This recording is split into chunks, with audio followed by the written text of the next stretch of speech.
Good morning. Good morning. Good morning.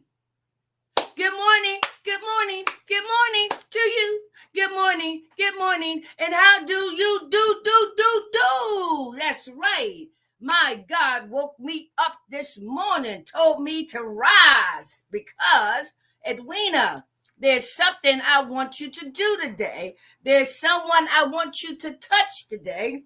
There's someone that needs to see me and you today. So rise so I can prepare you for this day that you will never, ever, ever see again. I've learned to give my Creator the acknowledgement, the hallelujah, the glory, the praise, the worship, because He is amazing. Amazing grace, how sweet the sound that saved a wretch like me. I once was lost, but now I'm found, was blind, and now I see. Your grace and mercy brought me through. I'm living this moment because of you. I want to praise you and thank you too, for it was your grace and your mercy that brought me through. Welcome, y'all, to the Free to Hope conversation with Edwina B. That me, y'all, Miss Cuckoo for Cocoa Pops. And you know why? Because I'm authentic and I'm transparent so that I can let you know you too can be set free from recovery, emerge empowered. Y'all know it, so that we can give hope to others, help others prosper equally. That's the whole message. And how have I been set free?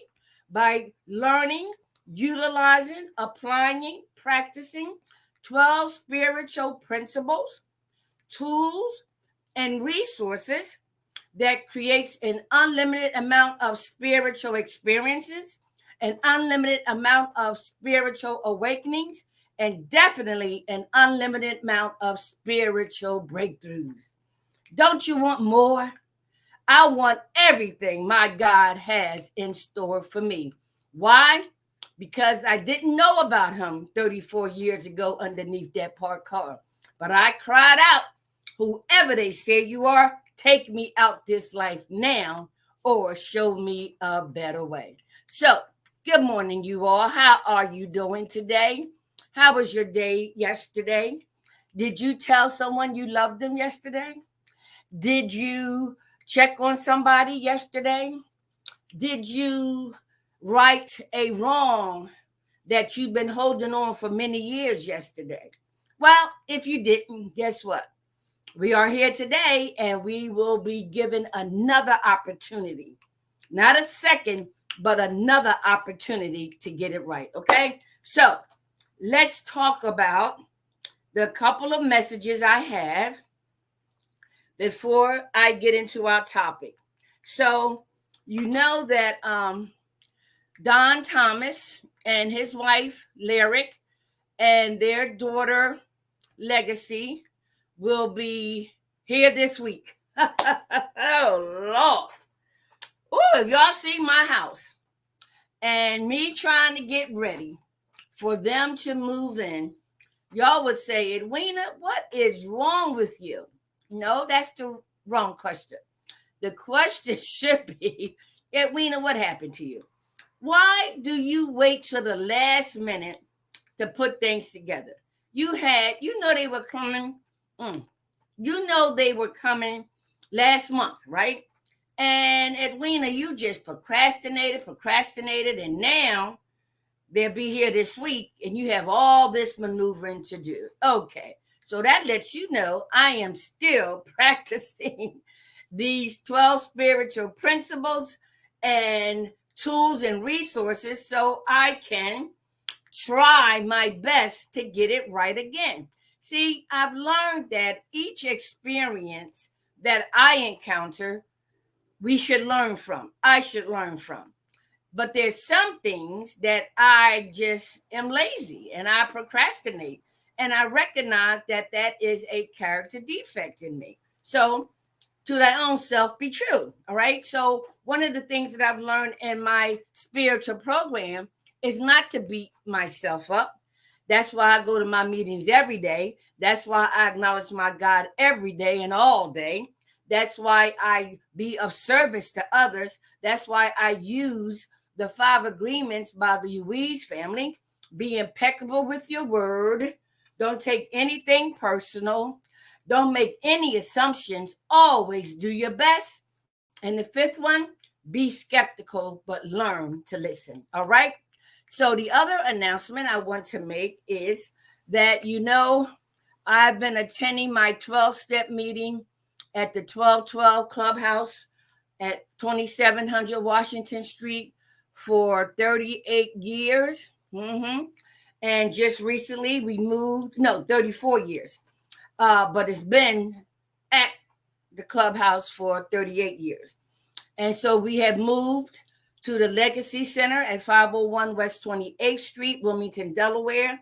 You enter from the side door from the parking lot. So we meet there Monday through Saturday from 7:30 a.m. to 8:30 a.m. And guess what? It's a beginners meeting. So if you ever wanted to know about Alcoholics Anonymous and these 12 spiritual principles, tools, and resources, come and join us. All right. We are also there Sundays from 9 to 10, right before I go to church. But I leave at 9:30 so I can be on time. All right. And so we have relocated. So come and join us. All right. Now, let me see. Glam Mom 03 joins me. Hello there. And the real main one has joined me too. So welcome. Let's get into our topic today. Oh man, let me tell you. Do you see what it says? And Instagram doesn't see, but on LinkedIn and YouTube, you see the topic for today from the Alcoholics Anonymous Daily Reflections is loved back to recovery. Loved back to recovery. What resonates in your spirit when you hear the words loved, past tense, back to recovery? See, I'm one who like to just take my time and marinate on each word so that I can try to understand to the best of my ability what the author intent is for me to learn, right? And so words mean things, as the 5 agreements talk about, right? Be impeccable with your word, and that means be without sin, okay? So we know that words can be a curse and words can be a blessing, okay? So what comes out your mouth is most of the time a reflection of you. And guess what? That makes sense, because how can I judge somebody if I'm judging them or gossiping about them or talking about them if I too had not that spirit? That makes sense? I tell you, but I dissect these words. So what you say, what I say about others is reversed and directly talking about me. So I will do my best to be impeccable with my words to myself and then to others, okay? And so loved. Well, I tell you, coming into this 12-step spiritual program 34 plus years ago, what is love? What does it mean? And there's 6+ billion people on this earth. And I bet you there are a lot of similarities with the definition of love. And there are a lot of differences, right? Because it depends on many contributing factors, okay? And so with the Louise family, it talks about being domesticated from the time we are born into this sinful world with a sinful nature, right? And we don't choose our parents, we don't choose our culture, we don't choose our siblings, we don't choose our name. So we are automatically subjected to those that we were given to. And in what conditions? This is only the vessel.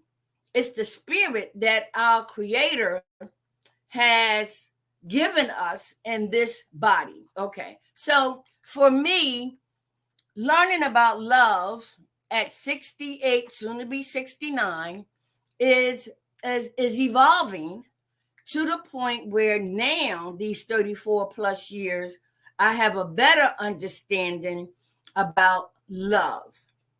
Why? Because I look to my creator.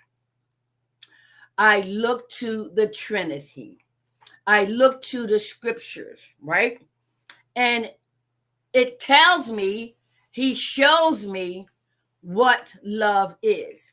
Well, if the Bible is the best-selling book of all times, if you're like me, it took me a long time to even read it or get involved in it, okay? And so because I did not know and understand and didn't have a model of what love is, I was subjected to, and I have subjected others to, what I think love is, right or wrong, okay? And so when it says loved back to recovery, loved back. So that means for me, I once was love, okay? And I look at my mother particularly. I know she loved her children. Oh yes, yes, yes, yes. But with my mother growing up, she felt unloved. So she received love by loving her children, and that helped her to be loved back. If that makes any sense. Okay. To what she believes love should be based on how she was taught love is and shown what love is. Okay.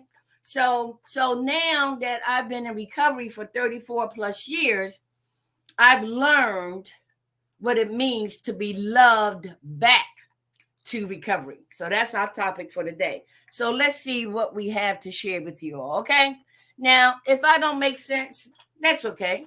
That means you got to keep coming back and I got to keep learning, and I shall. Okay. So let's go to what the author has stated. And not only the author, but the person in recovery shares his perspective. Okay. So it says September the 18th, AA, Alcoholics Anonymous, Daily Reflections, loved back to recovery. So I encourage y'all to go to aa.org and spend some time reading all of the information that's available to help you develop, learn about, implement, and practice spiritual principles, tools, and resources. See, before I came into Alcoholics Anonymous, I was practicing other stuff, right? That put me underneath that parked car. And most cases, I contributed to that, right?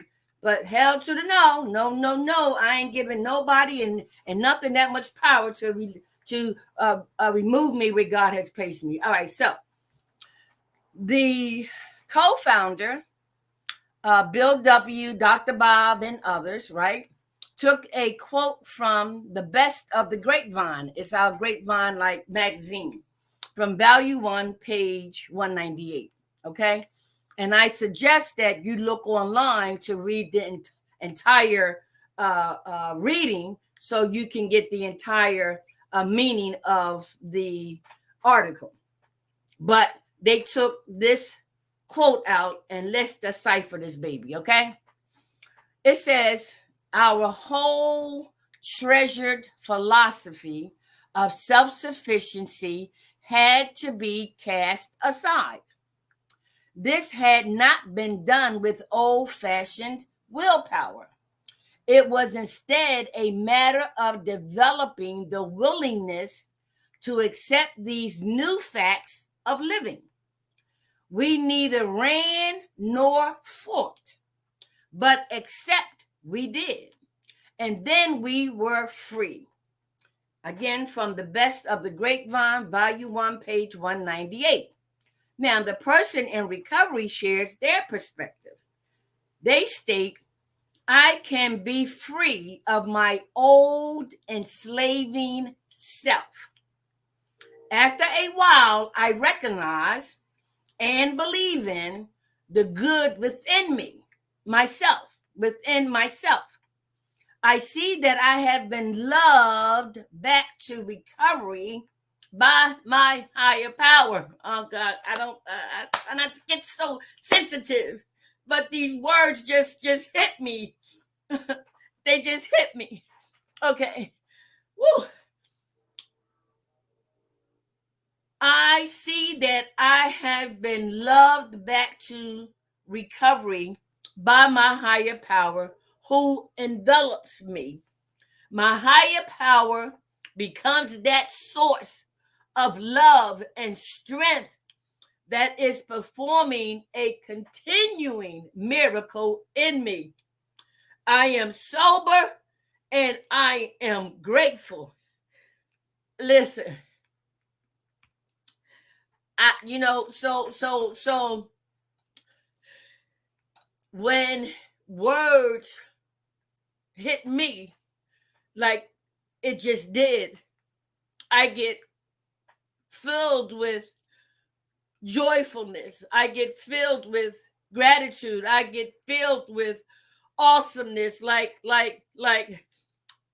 the spiritual student is ready, and these spiritual words are feeding my spirit, and as a result I react automatically because my spirit has been awakened in this process called recovery. Okay, so let's go and dissect this baby, but let me try to the best of my ability read it again, and this time I want you to listen. Maybe you heard it, but this time I want you to listen. Okay, all right, I'm going to start from the beginning. Just listen, repetition is important. Loved back to recovery. Our whole treasured philosophy of self-sufficiency had to be cast aside. This had not been done with old-fashioned willpower. It was instead a matter of developing the willingness to accept these new facts of living. We neither ran nor fought, but except we did. And then we were free. The person in recovery says, I can be free of my old enslaving self. After a while, I recognize and believe in the good within myself. I see that I have been loved back to recovery by my higher power who envelops me. My higher power becomes the source of love and strength that is performing a continuing miracle in me. I am sober and I am grateful. Okay? All right, so now, y'all ready to dissect this, baby? Let's take a drink. You got what you got? I got coffee. Okay.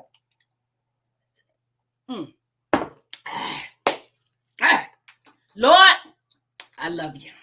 Help me, Lord.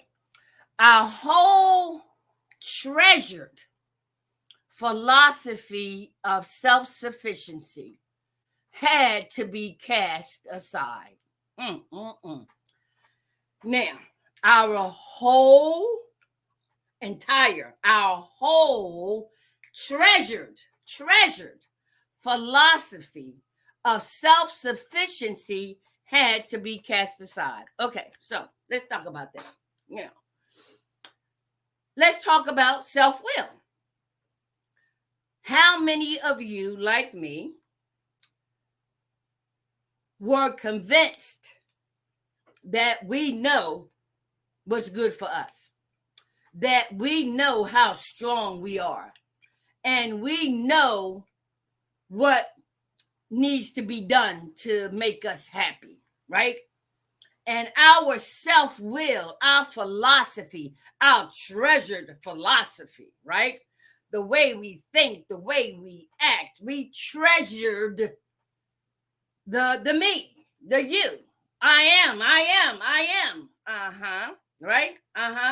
Our whole treasured philosophy of self-sufficiency ended with me underneath that parked car 34 plus years ago. That's where my willpower, my self-sufficiency, my knowing that what's good for me, what's best for me. I don't need you. I need this. I don't want that. I want this. Me. Yeah. Well, me. I told you I'm cooking for Cocoa Pops. Me. Contributed to me being underneath that parked car as a prostitute, as an alcoholic, as a crackhead. Yes. The treasured philosophy of self-sufficiency helped me to have my one and only knee-bowing experience. Have you had your knee-bowing experience where you think that your philosophy, your self-sufficiency is the chips, the dips, and the can it came in? That's what my Pastor Bullock would say, right? Okay, so think about it, right? So it says here, our whole treasured philosophy of self-sufficiency had to be cast aside. So underneath that parked car, I'm only talking about me now, right? My whole treasured philosophy of self-sufficiency had to be cast aside. Now, I don't know how low you've been, but could you imagine being underneath a parked car? I only weigh 90 pounds, filled with STDs, hair all short, teeth missing, skin all dark, face all sunken in. My treasured philosophy, right? Of self-sufficiency. That I felt I had no other recourse but to seek refuge from my stepson, who I was getting high with and doing all kind of sexual favors with, my own stepson. Talk about that, right? And the flashback from my past, when I was afraid, we talked about that yesterday, fear. We talked about that, from recovery, we emerge empowered, right? Free. From recovery, emerge empowered, opposed to F everything and run, right? Fear, I should say, right? And so while underneath that parked car, it reminded me of going underneath the bed as a child when I was afraid I was playing hide and seek. So you see how my treasured philosophy of hiding and sneaking and stuff put me underneath the bed, but I got that flashback that helped save my life. Because the treasured philosophy of self-sufficiency was cast out underneath that parked car. I was done beyond burnt. I did not want to live one more second of that vicious cycle of being raped, passed around like a bucket, spit on, called all kinds of names. Homeboys say, bitch, do me and do my boys too. And if you don't, I'm going to sick this dog on you. You are either going to yield or you're going to die. The few attempts of suicide, because I just couldn't take anymore. The neglect and the abuse of my children that I cast on them, right? The whole process of guilt, shame, remorse, all of that. I did not want to live one more cycle, one more second of that. How at the age of 34, Edwina, you was the class vice president. You was the co-captain of the cheerleader team. You were voted the most to succeed. How did your treasured philosophy of self-sufficiency put you underneath that parked car under those situations and circumstances? So your treasured philosophy, Edwina, of self-sufficiency was cast out. Why? Because deep, deep, deep, deep, deep, deep, deep, deep, deep down in me was that Spirit of God that has always been there. But it was so much stuff piled on top of it, top of it, top of it. It was like an onion, but he's at the core, layered with all that shit, layered with all that stuff. But I went deep, deep, deep, deep inside that onion where the core of my Creator exists. And I cried out, y'all, whoever they say you are, whoever they say you are, whoever they say you are, take me out this life now, take me out now, or show me a better way. That treasured philosophy of self-sufficiency was cast out. Okay? All right. And so then he goes on to say, this had not been done with old-fashioned willpower, right? You know how many times I tried to stop drinking, stop drugging, stop prostituting. Do you know how many times I said, I'm going to get better, I'm going to change? It was like a broken record. I kept saying it, and kept trying to do it. But every time I failed every time. I failed every time, y'all. I failed every time. No matter what my intentions were, no matter how hard I tried, self-will could not do it. I didn't have the power, but I thought I did. I thought I had the power. And in recovery, sometimes we have to be like we're from Missouri. Try to compare your willpower with trying to hold back when you have diarrhea. Have you tried to hold back when you had diarrhea? Yeah, see how much willpower you had then, right? It was going to come out. Oh, I don't care. It was going to come out no matter where you was on your way to a close. That shit came out. That's right. So willpower with our addiction, our disease of addiction, is no match against the power of the disease of alcoholism. No match at all, but we think so. And so it wasn't until that knee bowing experience that I got in touch with, right?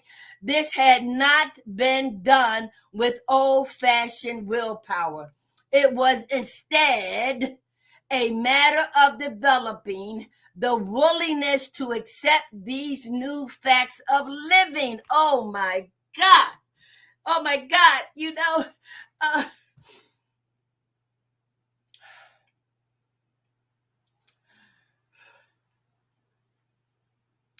when I recognize that my God, who I didn't know to the extent I know now, decided to keep me here,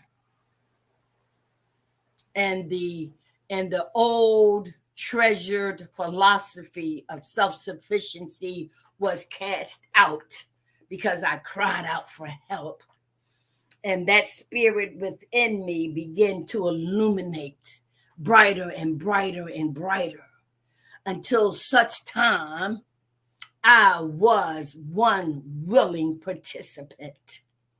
Take me or show me a new way of life. Show me a better way. There comes the introduction to a new life, a new way of living, right? Facts. I know and knew what was behind me. I did not want to go back underneath that parked car ever, ever, ever, ever again. So therefore, like it says here, right? I have to. I was willing to, right? It was instead a matter of developing the willingness to accept these new facts of living. So when we talk about willingness, right? We exercise willingness all day long. We exercise making decisions all day long. Think about it. Am I going to do this? Am I going to do that? Well, if you're going to do this, it's willingness. If you're not going to do that, it's willingness not to do that, right? That makes sense? So I ain't going to go into detail. You got my drift, right? So we make decisions all day long, right? And so we have been given, right, the willingness, to make that decision. Go left or go right, go in circles, go up, go down, right? We are willing even to stand still. Okay? You got me? All right. So it says here instead, right? Instead, the matter of developing the willingness to accept these new facts of living. So in recovery, what we learned and what we now know, I see you, Mom, looking at me. The serenity prayer. So what I want y'all to do, many of you probably heard the serenity prayer and only know the first verse of it, but look it up and read the entire context of the serenity prayer. And so for us in recovery, we just use the first version after we've learned the entire one. But it says very simply, God grant me the serenity to accept the things I cannot change. I cannot change what I was. I cannot change what I said. I cannot change what I did. I need to accept it because it happened. I said it. And through the 4th step inventory, we made a fearless and searching moral inventory of ourselves. Okay, so most often people say, what's wrong with you? But we've learned to ask the right question. Thank you, Dr. Alvin Turner, who said we need to ask what happened to you. Past tense, what happened to you? To formulate those attitudes, those ideas, those behaviors, right? Where did it all start? Find out what happened. So God, grant me the serenity to accept the things I cannot change. I can't change the past, but learn from it. I can't change the weather, but accept it. I can't change that I got a flat tire, but accept it. I can't change what you say and how you feel. I just got to accept it, right? But God, grant me the serenity to accept the things I cannot change. Woo! Man, ask yourself, what do you have power to change? You can't even change yourself. I can't even change myself. But you know what we can do? Pray for the willingness. Pray for the willingness to change, the willingness of myself. I'm nothing. I'm nothing. I'm nothing. I'm nothing. Ooh, of myself, I am nothing. Do you hear me? Oh, I am nothing of myself. I didn't create myself. I didn't give myself this spirit. But someone loved me. Someone loves me. and it's not who I want to or have, and it's a greater love beyond our understanding, and it was through my past experiences. And they say our past is our greatest possession. So when we go back to find out what happened, right, there's a sense of freedom now because I'm mature enough to understand a little better, right? And so when I ask God to give me the serenity to accept the things I cannot change, right? I am asking, right, for willingness, right, to ask for help because of myself, I'm nothing, right? And so I can't even depend on humans to help me. But I know God uses people, but you know what I mean, right? And so I now know who I am. I am somebody. I am God's child. I am loved. I am, and I feel it. Do you hear me? Oh, Lord, I love you so much. What and where He has brought me from. I can only share that, my story, my experience, my knowledge of who I didn't know, but who I know did for me what no human being could do, not even my mother. My mother tried. She tried, but humans are so limited, right? And so the willingness, God grant me the willingness to accept the things I cannot change. And the second verse it says, courage to change the things that I can. Courage. We're asking for courage. Not that artificial, I am the king from the Wizard of Oz. You know what I mean? Yeah. I told you I'm cuckoo for Cocoa Pop. I'm cuckoo for Cocoa Pop. So if my God grants me to the serenity to accept the things I can change, then I'm asking for courage to change the things that I can. That makes sense, right? And He's going to reveal to me, right? And sometimes it's just common sense, right? Courage to change the things I can, right? And so if I um uh if it's raining and I need to accept it, right? Courage to change the things I can get an umbrella if I don't want to get wet. Instead of going out there and say I'm not going to get wet. I'm covered. Courage to use some common sense, right? But y'all know what I mean, okay? And then the third verse is the wisdom to know the difference. And so I love the fact that it asks us to develop some willingness, right? Right? To accept these new facts of living. We neither run nor fight. Oh my God, but we accept. Oh, that is so powerful. Listen. Woo! People, human beings, we think we so smart, but we think we so smart, right? And so we when self sufficiency and our own willpower is rearing their head or whatever. We want what we want when we want it, and whatever we need to do to get it, we're going to do. Okay, so you got me right. And so we know how to manipulate. We know how to be deceitful. We know how to be, we know what mask to wear. We know what mask to wear. Oh, yes. Don't tell me you don't. Because I don't want them all.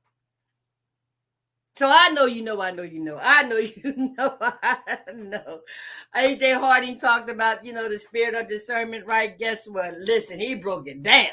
Things that I wasn't even aware of. Why? Because the spiritual student is ready. And people like AJ Harding and Jay Macklin are the spiritual teachers that will appear and give me what I need for the wisdom to know the difference. Okay. And so when we think that things aren't going our way. We know what mask to wear to make us think that we can get around it. And guess what? We don't. All right. And so here, it talks about we neither ran nor fought. It's surrender. No longer am I running. No longer am I fighting. I'm from North Philly, right? My dad taught me how to box, bull. We neither ran nor fought. No, we stand with our God who gives us any and everything we need to not fight and not to run, but to stand on his promises, right? And so that's what I've been doing, and people in recovery have been doing, and we want you to do it too, okay? And so, but except we did, and then we were set free. See, that's why I can call myself Cuckoo for Cocoa Pops. That's why I'm authentic and transparent, because I'm free. I had a conversation with somebody yesterday, and they said, Miss Edwina, you are so direct. Well, you want cut on it? You want chase on it? Or do you want the raw deal? I don't know how. Listen. No. Yes, I'm direct, right? Listen. It's just free. The sooner I tell myself the truth, the sooner I can be set free. The longer I lie to myself, the longer it will take for me to get free. When I learn to be truthful to myself, I can be truthful to you. That makes sense? So when I say I have been set free, that's why teeth, no teeth, dentures, no dentures, hair, no hair, glasses one side. Well, who cares? Stop looking at the messenger and listen to the message. The truth, as best as I can understand it with my own spiritual experiences, awakenings, and breakthroughs. I'm only giving you what has been given to me. Yes, okay? And so I got a few minutes before I go to my meeting. Y'all know where I'm going, right? And so this is what I like about what the guy says. He says, I can be free of my old enslaving self, right? Are you still enslaved?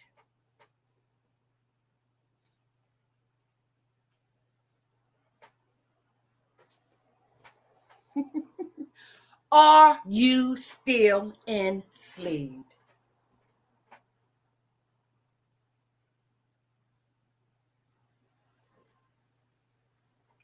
Enslaved by what? Enslaved by whom?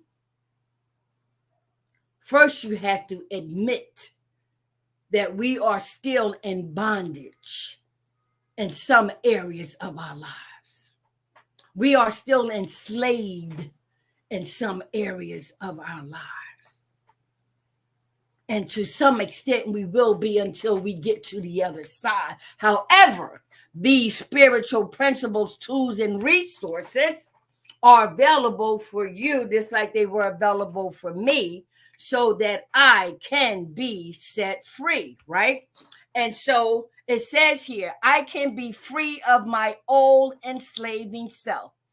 After a while, I recognize and believe in the good within me. There's good within me. I know it is. I know it is. You know why? Because God exists in me. I know there's some good in me. I know there is, because God doesn't make mistakes. God doesn't make junk. I know because he placed the goodness in me. I know and believe and I recognize the good in me. I thought I was worthless. I was hopeless. I was helpless. There's no way God could love me for the things I said and I did. I'm telling y'all, the self-loathing was just unbearable. It was just unbearable. But now with these 12 spiritual principles brought about by that knee-bowing experience in a humiliating situation, I was able to cry out to help me, please, help me. Help me. And so I understand what this guy is saying, right? He says, right? After a while, I can put my glasses back on. After a while, I recognize and believe in the good within me. I see that I have been loved back to recovery by my higher power. I've been loved back to recovery. That's in a spiritual nature. Hold on. By my higher power. By my higher power. By my higher power. I said, I just called to say I love you. Oh, that's my granddaughter on the phone, and she don't know I'm doing my podcast right now. But that's what I mean by yielding to the spirit. She just called to say she loved me. I love you too. Now hang up. I'm doing my podcast. That was my granddaughter. I tell you, loved back to becoming by my higher power. Now, what? Nothing but God. Nothing but God touched my granddaughter's heart just now. When I just said loved back to recovery, my granddaughter, 6 years old, called me on FaceTime and said, I just called to say I love you. Oh, oh, Edwina, calm down. No, calm down. Don't calm down. No. See, that's the perfect experience. What I wanted to say. I got to get out of here, y'all. Okay. And so then he says, right. I see that I have been loved back to recovery by my higher power who envelops me. My higher power becomes that source of love and strength that is performing continuing miracles in me. I am sober and I am grateful. So let me tell you something about my pastor, Dr. Christopher Allen Bullock. I got to go. I had a dream, and I'm understanding, that we dream all the time, and most of us don't remember. But to make a long story short, I dreamt, that I heard this singing gospel songs, whatever, while I was at work. This is my dream. I got up, went to the door, opened it up. It was a church, and there was a preacher at the end behind the podium. And I was wondering, why am I here? And so I wanted interpretation. And I selected 3 pastors to help me to evaluate the dream. The first pastor, this man behind me right here, Jim B. Brown, he focused so much on the person in the dream that he just like, nah, it's okay. Then I went to another pastor, right? And while I was telling him the story, he was falling asleep. So I said, no problem. Then I went to see Dr. Christopher Allen Bullock.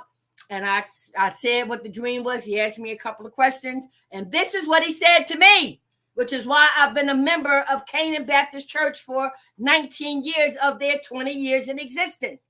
He said, Edwina, this is what I want you to do. I want you to go back to the source who gave you the dream. Ask for interpretation. Ask for guidance. Ask for clarity. Ask for understanding. You know why, Edwina? Because that's the same source I go to. My pastor sent me to the source. To the source. To the source. And I've been a member ever since. And I want to tell you, I want to suggest to you, go to the source. Yes, just go to the source. I got to go, y'all. Okay. I love you. You love me. We are one big family with a great big hug and a kiss from me to you. Won't you say you love me too? I hope that these discussions, conversations will help you seek the source and to be loved back to recovery that's spiritual in nature. I'm living my heaven here on earth. Yes, I am. because I apply spiritual principles, tools, resources to all earthly matters. Okay? So, if it's God's will that we be reunited tomorrow, I'll be here and I hope you will be too. Thank you. Thank you for everybody who joined me. Thank you, everybody who supported me and praying for me. And thank everybody for accepting me just the way I am. Cuckoo for Cocoa Pops. But I love it because I love me. I know He loves me. And I know you love me too. Have a blessed day. Lord, I love you. I love you, Lord.